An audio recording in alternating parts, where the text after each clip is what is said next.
È stato un episodio di assoluta sfortuna, le cui valenze penali verranno poi valutate nell'ambito delle indagini che sono ancora in corso. Si è costituito alla polizia stradale l'agricoltore sessantenne della zona, proprietario del filo di nylon che ha ucciso Gastone Feltrin, il motociclista 65enne, domenica scorsa lungo la Treviso Mare. La procura ha aperto un fascicolo per omicidio colposo. La vittima era in sella alla sua Harley Davidson quando, arrivato in località Roncade, si è trovato il filo all'altezza del collo. Un veicolo si è mosso attraversando la Treviso Mare in senso trasversale e aveva attaccato un cavo, questo di nylon, che dall'altro lato era attaccato a un supporto fisso e quindi era teso, e disgraziatamente si trovava proprio in una posizione di tensione che attraversava la carreggiata stradale nel momento in cui è sopraggiunto il motociclista, e oltretutto era anche all'altezza del motociclista.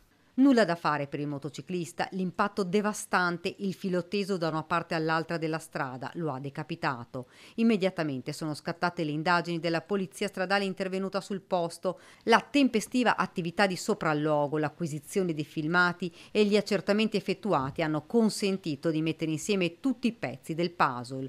Importante è stato il rinvenimento dello stesso tipo di filo di nylon di colore arancione all'interno di un podere coltivato a vigneto, che ha consentito di individuarne il relativo produttore. Il responsabile, resosi conto di essere stato ormai individuato dagli uomini della Polizia di Stato giunti davanti alla sua abitazione, consigliato dai legali a cui si è affidato, ha deciso di presentarsi presso l'ufficio di polizia.